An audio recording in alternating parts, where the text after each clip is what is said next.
Hi guys, स्वागत है आपका फिर से स्कूल एजुकेशन में। आज आपके लिए हम एक नया टॉपिक लेकर आए हैं। नया टॉपिक, एक टॉपिक नहीं बोलिए, माने अंग्रेजी के ग्रामर में, इंग्लिश ग्रामर में ये जो टॉपिक है आप देख रहे हैं ना, अगर ये टॉपिक पढ़ लिया गया, ये टॉपिक कंफर्म हो गया तो यूं समझ लीजिए कि ग्रामर में, इंग्लिश ग्रामर में हमें कोई समस्या रही नहीं जाएगी। टॉपिक का नाम क्या है? Transformation of sentences in English grammar. ठीक है, तो ट्रांसफॉर्मेशन कोई एक पॉइंट नहीं है, पूरा ग्रामर ट्रांसफॉर्मेशन ही है, मतलब एक रूप से दूसरे रूप में बदलना। अब बदलने के लिए कुछ कंडीशंस हैं, कुछ शर्तें हैं। शर्तें क्या है कि अगर किसी भी सेंटेंस को हम एक फॉर्म से, मीन्स अफर्मेटिव टू नेगेटिव करते हैं, नेगेटिव टू अफर्मेटिव करते हैं, असर्टिव टू इंटरोगेटिव करते हैं, असर्टिव टू एक्सक्लेमेटरी करते हैं, इन सारे सेंटेंसेस में चेंज करते समय सिर्फ आपको एक ध्यान रखना है कि सेंटेंस भले चेंज हो जाए, उसका रूप चेंज हो जाए, उसका फॉर्म चेंज हो जाए, बनावट चेंज हो जाए, लेकिन मीनिंग में कोई परिवर्तन नहीं आना चाहिए। इस बात का ध्यान रख करके अगर आपने ट्रांसफॉर्म किया तो कोई दिक्कत नहीं होगी। आइए देखते हैं कौन कौन से ट्रांसफॉर्मेशन हमको पढ़ने हैं और किसमें हम करेंगे। ठीक है, तो सबसे पहला ट्रांसफॉर्मेशन, शुरुआती ट्रांसफॉर्मेशन हमारे यहां मिलता है क्वेश्चन बनाना, इंट्रोगेटिव बनाना। अब ये इंट्रोगेटिव सेंटेंसेस दो प्रकार के हैं। कौन कौन से दो प्रकार के हैं? सिंपली दो क्वेश्चन होते हैं, आप जानते होंगे। एक क्वेश्चन तो वो होता है जिसका मैंने अगर पूछा तो आपने उसका आंसर दे दिया यस और नो। माने कुछ क्वेश्चंस ऐसे हैं जिसका आंसर आप यस या नो में दे सकते हैं। ऐसे क्वेश्चन को हम बोलते हैं, क्या बोलते हैं? Yes no type question. ठीक है, माने ऐसे सारे क्वेश्चंस जिनके आंसर आप यस या नो में दे सकते हैं, यस या नो में कंफर्म दे सकते हैं, उसको हम बोलते हैं यस नो टाइप क्वेश्चन। और एक क्वेश्चन ऐसा भी है जिसका आंसर देने के लिए आपको यस या नो से काम नहीं चलने वाला होगा, आपको फुल्ली आंसर देना होगा। जैसे मैंने पूछ लिया आपसे, where do you live, where are you going, तो क्या आप इसका आंसर यस या नो में दे सकते हैं? जरा सोच के देखिए। Where are you going, yes. Where are you coming, no. ऐसा नहीं होता। इसका आंसर देने के लिए आपको वर्बल यूज करना पड़ता है, वर्ड का यूज करना पड़ता है, सेंटेंस का यूज करना पड़ता है। उन सारे सेंटेंसेस को हम बोलते हैं WH टाइप क्वेश्चन। खैर, आज हम WH पे चर्चा नहीं करेंगे, आज हम पढ़ेंगे यस नो टाइप क्वेश्चन। अब इस यस नो टाइप क्वेश्चन बनाना बहुत ही आसान है। आज की छोटी सी वीडियो में छोटा से छोटा बच्चा जिसे इंग्लिश पढ़ने भी नहीं आती, आज वो यस नो टाइप क्वेश्चन बना लेगा, ये मेरी गारंटी है। और अगर ऐसा नहीं हुआ तो अपनी वीडियो को देखना बंद कर दीजिए। ठीक है, ये मैं आपकी तरफ प्रॉमिस करता हूं, क्योंकि मुझे पूरा विश्वास है जिसे इंग्लिश नहीं आती है, जो पढ़ नहीं सकता है, लेकिन फिर भी यस नो टाइप क्वेश्चन का नियम देख करके वो किसी भी सेंटेंस को यस नो टाइप बना सकता है। मीनिंग भले नहीं आए लेकिन आंसर तो उसको आएगा। तो आइए हम देखते हैं यस नो टाइप क्वेश्चन किस प्रकार से बनाते हैं। ये आपके सामने एक यहाँ फॉर्म दिया जा रहा है, रिफॉर्म दिया जा रहा है। अब ये जो सेंटेंस आपको दिखाई दे रहे हैं, इसको आप ध्यान से पढ़िए और ध्यान से पढ़िए, देखिए क्या दिखता है। Number 1, Raman was my friend, she did not call you, she had seen a car, I would like to go, they are not playing. ध्यान से देखना, इन सारे सेंटेंसेस में हेल्पिंग वर्ब लगा हुआ है। हेल्पिंग वर्ब मॉडल ऑक्सिलरीज और ऑक्सिलरीज वर्ब कहा किधर है? पहले में वाज है, डिड है, हैड है, वुड है, आर है। ध्यान देना, इन सेंटेंसेस में हेल्पिंग वर्ब लगा हुआ। अब आप इसको करें कैसे? नियम देख लीजिए, एक लाइन का है। सबसे पहले आप हेल्पिंग वर्ब को बाहर निकाल लीजिए। कैसे निकालेंगे? वाज। क्लियर? पक्का ना? 100%। इसका मतलब हम एक रास्ता पा गए, जब भी हमें यस नो टाइप बनाना होगा हम हेल्पिंग वर्ब को बाहर निकाल लेंगे। अब आपको ये देखना है क्या सेंटेंस नेगेटिव है या अफर्मेटिव है। मतलब मेरा सेंटेंस में नॉट है कि नहीं है? नहीं है। अब नहीं है, इसी हेल्पिंग वर्ब के तुरंत बाद में आपको नॉट लगा लेना होगा। वॉज नॉट, दो काम हो गया। पहला काम क्या हुआ, सबसे पहले आपने हेल्पिंग वर्ब को बाहर निकाला, क्लियर। उसके बाद चूंकि सेंटेंस में नॉट नहीं था, एनओटी नहीं था, आपने यहां पर लगाया।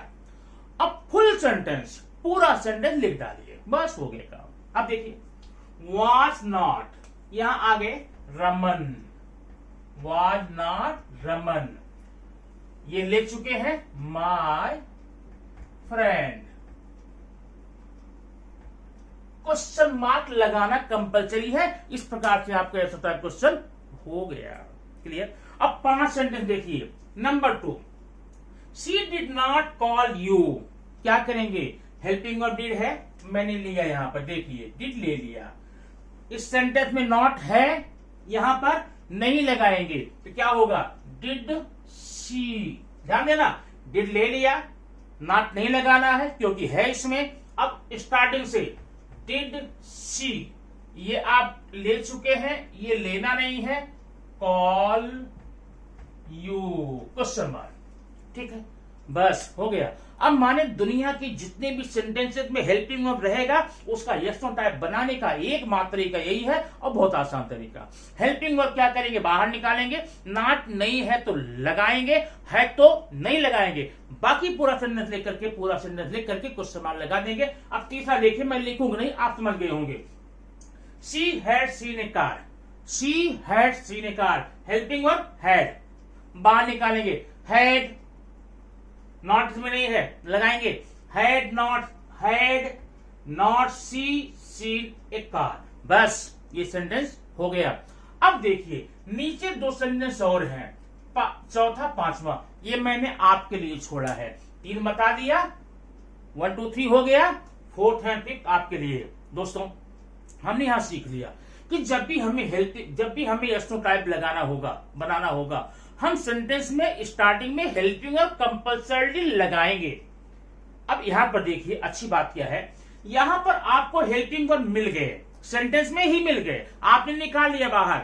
लेकिन कुछ सेंटेंसेस कभी कभार आपको ऐसे मिलेंगे जिसमें हेल्पिंग वर्ब नहीं होंगे। अब उसके लिए क्या करें, उसके लिए हम अगला सेंटेंस यहां पर आपको बताते हैं। देखिए अब ये सब मैंने यहां से निकाल दिया।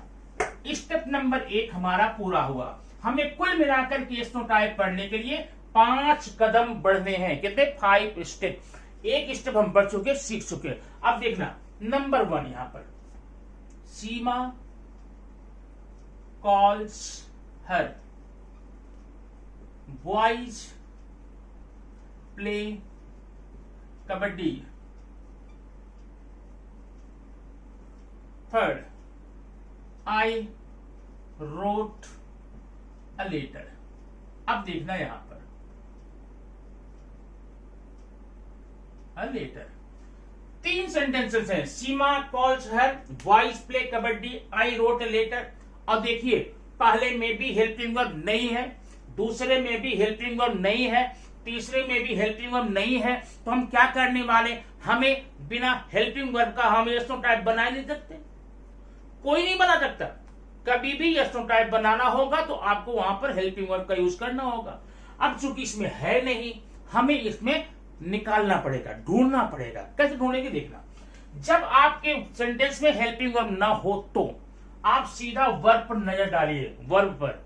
अगर वर्ब आपका यस या ईएस दिखे तब तो पक्का आपको डीओईएस डज मिल गया हेल्पिंग वर्ब।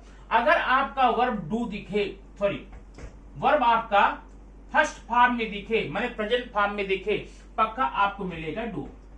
अगर यहीं पर वर्ब आपको सेकंड फॉर्म में मिलता है, आपको मिलेगा डिड। ये 3 हेल्पिंग वर्ब हो गए, सब मिल गए। अब देखिए पहले में सीमा कॉल्स हर, वर्ब यहां पर है, वर्ब में यस है, इसका मतलब हेल्पिंग वर्ब मिल गया। क्या मिल गया, डज मिल गया ना। अब डज मिल गया तो क्या करेंगे, नॉट लगाना पड़ेगा, क्योंकि अफर्मेटिव का नेगेटिव, नेगेटिव अफर्मेटिव बनाना पड़ता है। Does not, does not. अब यहां से सीमा कॉल हर, अब ध्यान यहां देना, जब भी आप यहाँ पर डू, डज या डिड लगाएंगे, अंदर आने वाले वर्ब को फर्स्ट में ही लिखेंगे। अगर मान लीजिए वर्ब में यस या ईएस है तो भी फर्स्ट में लिखना, अगर ऑलरेडी फर्स्ट में है तो फर्स्ट में रहेगा ही, और सेकंड में है तो भी फर्स्ट करना। क्लियर? अब देखना question number 2, play first form क्या मिलेगा? डू। नॉट मिलेगा? हाँ, क्यों मिलेगा? क्योंकि नहीं है। Do not boys play kabaddi. ये हो गया आपका question mark. Question mark compulsory है, याद रखना। अब तीसरा देखना, I wrote a letter. I wrote a letter. Wrote क्या है? Past form, second form. तो रोट सेकंड में क्या मिलेगा? डिड। डिड मिला, नॉट लगाएंगे, डिड नॉट आई, अब फर्स्ट बना लेंगे इसको, did not I write a letter. इस प्रकार से आप जिस सेंटेंस में हेल्पिंग वर्ब नहीं होंगे उसका कर लेंगे। मुझे पूरा उम्मीद है आपकी समझ में बात आ गई होगी। आइए देखते हैं स्टेप नंबर 3। स्टेप नंबर 3 क्या है? स्टेप नंबर 3 है कि अगर आपको इंपरेटिव सेंटेंस मिल जाए तो क्या करेंगे। अब ये देखिए स्टेप नंबर 3, इंपरेटिव। चलिए ठीक है, अभी हम पहले इंपरेटिव को समझ लेते हैं। इंपरेटिव क्या होता है? इंपरेटिव मतलब आज्ञार्थी वाक्य, ऐसे सारे वाक्य जिनसे हम किसी को आज्ञा देते हैं, विनती करते हैं, रिक्वेस्ट करते हैं, सजेस्ट करते हैं, उसे इंपरेटिव कहते हैं। हो सकता है आप तो समझ गए होंगे, लेकिन छोटे बच्चे अगर मान लीजिए सेंटेंस को देख करके ये आज्ञा है कि विनती है, रिक्वेस्ट है, न समझ पाए, सरल तरीका, ऐसे सारे सेंटेंस जिसके स्टार्टिंग में वर्ब फर्स्ट फॉर्म में हो। ये देखो, कॉल हिम, उन्हें बुलाओ, गो देयर, वहां जाओ, कम हियर, यहां आओ, रीड द बुक, किताब पढ़ो, ओपन द बुक, किताब खोलो। इस प्रकार से सेंटेंस मिले तो समझ लीजिए इंपरेटिव सेंटेंस है। लेकिन कभी कभी यहां पर डोंट भी लगा हो, तो ये देखिए, डोंट कॉल हिम, ये दोनों सेंटेंस इंपरेटिव है। इसे हम अफर्मेटिव इंपरेटिव बोलेंगे, इसे नेगेटिव इंपरेटिव बोलेंगे। ठीक है। और अगर ऐसा सेंटेंस आपको मिल जाए, इंपरेटिव मिल जाए, बहुत सिंपल सेंटेंस, ना इसमें नेगेटिव देखना, ना अफर्मेटिव देखना, ना हेल्पिंग वर्ब देखना, बस एक चीज याद रखिए यहां पर कि सेंटेंस के स्टार्टिंग में विल यू लगाएंगे। क्या लगाएंगे? Will you. देखो, विल यू फिक्स है, पक्का। विल यू पूरा sentence, will you call him, question mark, ये आपका हो गया। अब अगर मान नेगेटिव रहेगा तो क्या करेंगे? कोई बात नहीं, यहां भी आप विल यू लगाएंगे, लेकिन डोंट को आप यहां छोड़ देंगे। Will you call him, will you call him, question mark. मतलब अफर्मेटिव नेगेटिव दोनों में यही नियम अप्लाई होगा। ठीक है, 3 स्टेप हमारे हो गए। आइए हम देखते हैं फोर्थ स्टेप क्या है जिसमें हमें पढ़ना है और अपने बच्चों तक की बात पहुंचानी है। चलिए, फोर्थ है, अगर हमारे सेंटेंस में लेट रहे, ये देखिए, लेट हर गो। अब पहले लेट है क्या देख लीजिए। लेट एक प्रकार का वर्ब है, लेट मीन अलाउ, और तीनों फॉर्म सेम होता है, let let let, allow allow allow allowed allowed. तो जब ये वर्ब है, लेट जब वर्ब है, ये तो इंपरेटिव हुआ ना, वर्ब नहीं हुआ। माने जिस सेंटेंस की स्टार्टिंग में वर्ब रहेगा उसे इंपरेटिव बोलेंगे, और यहां पर वर्ब है, इंपरेटिव हुआ, इसलिए यहां पर भी हम इंपरेटिव का नियम ही अप्लाई कर लेंगे। क्या नियम था? विल यू, क्या था? Will you. आगे पूरा, विल यू लेट हर गो, ये आपका हो गया यस नो टाइप। चलिए next, fifth and last point है। लास्ट क्या है? लास्ट है 5वां, लेट्स मूव बैक। ध्यान देना, लेट्स मूव बैक, ऐसा सेंटेंस कभी भी आ जाए ध्यान देना, इस लेट्स को निकाल देंगे। ओके, लेट्स को निकाल करके क्या करेंगे, यहां पर हम दो हमारे पास ऑप्शन है, या तो सॉल्वी या फिर शुड वी, सॉल्वी या शुड यू वी, ये लगा देंगे और उसको छोड़ देंगे, लेटर्स को निकाल देंगे, रिमूव कर देंगे, आगे सेंटेंस लिख लेंगे। तो क्या होगा? सॉल्वी मूव बैक। अब ये ऑप्शन मत पूछना कि हम ये लगाएं, इन शाल बी या शुड बी में से कोई भी एक लगा लेंगे, वो सही हो जाएगा। चलिए, इस प्रकार से हमारा एस्नोटाइप क्वेश्चन फिनिश हुआ। लेकिन अभी कुछ टिपिकल बातें इसमें होती हैं, जहां पर कभी कभी बच्चों को, हमारे स्टूडेंट्स को परेशानी होती है, वो परेशानी भी हम यहीं पर दूर किए लेते हैं, समाप्त कर देते हैं। वो क्या है देखिए, ध्यान देखना। Renu has seen a car, ये तो आप समझ चुके होंगे। पहली बात, फर्स्ट स्टेप था, हेल्पिंग वर्ब है, निकालेंगे बाहर, नॉट नहीं लगाएंगे, बाकी पूरा सेंटेंस लेकर कुछ समान लगाएंगे। ओके, लेकिन जरा ध्यान दो भैया कि अगर ऐसा हो, अब sentence Renu has a car, Renu has a car. अभी आप इस समय किसी भी कीमत पर हैज को आप हेल्पिंग वर्ब नहीं मान सकते, it acts like main verb. अब कैसे देखना, ये है आपका हैज, ये हैव, ये हैड, तीन हेल्पिंग वर्ब। इनके दो फंक्शन है, दो रूप हैं। रूप कैसे, एक तो ये कभी कभी हेल्पिंग वर्ब का काम करेंगे, किसका, हेल्पिंग वर्ब का, ठीक है। तो जब हेल्पिंग वर्ब काम करे तो अपना कर लेंगे, लेकिन कभी कभी ये मेन वर्ब बन जाते हैं, हेल्पिंग वर्ब काम नहीं करते। ऐसा होता कब है, जब कभी भी आपके सेंटेंस में हैज, हैव, हैड के जस्ट बाद में कोई मेन वर्ब आया हुआ है, तब तो आप इसको हेल्पिंग वर्ब मानेंगे। ओके, और अगर मेन वर्ब नहीं है तो ये खुद मेन वर्ब का काम करेगा। कैसे, हैज मेन वर्ब है तो इसके लिए आप लगाएंगे डज, जैसा आपने यस या यस में किया था। है फर्स्ट फॉर्म में है, इसके लिए लगेगा डू। हैड सेकंड फॉर्म में, इसके लिए लगेगा डिड। अब देखना यहां पे, ये हो गया डज, नॉट, रेनू, ध्यान देना, डज नॉट रेनू। अब इस हैज को हम हैव कर लेंगे। अब यहां पर चाहे हैज हो, चाहे हैव हो, चाहे हैड हो, उसको हर हाल में सबको हैव करना होगा, क्योंकि हैव वर्ब का फर्स्ट फॉर्म है, ठीक है। Does not Renu have a car. मुझे उम्मीद है समझ में बात आ गई होगी। जब यहां पर हैज, हैव, हैड के साथ में मेन वर्ब था, तो हैज, हैव, हैड को आपने हेल्पिंग वर्ब माना, वो काम कर लिया।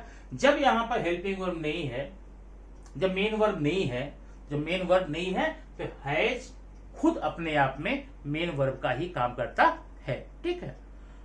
तो अब इस प्रकार से अगर यहाँ हैड होता तो डिड कर लेते, हैव होता डू कर लेते। इस प्रकार से यस नो टाइप क्वेश्चन की बात आप समाप्त हो गई। लेकिन जाते जाते कुछ बातें और हैं, कभी आप उसमें कंफ्यूज मत होना, आप कोई नुकसान ना हो जाए, इसलिए बात सुन के ही जाना। सुन के क्या जाना है, ये आपको मैंने बता दिया एस्नो टाइप क्वेश्चन, ठीक है।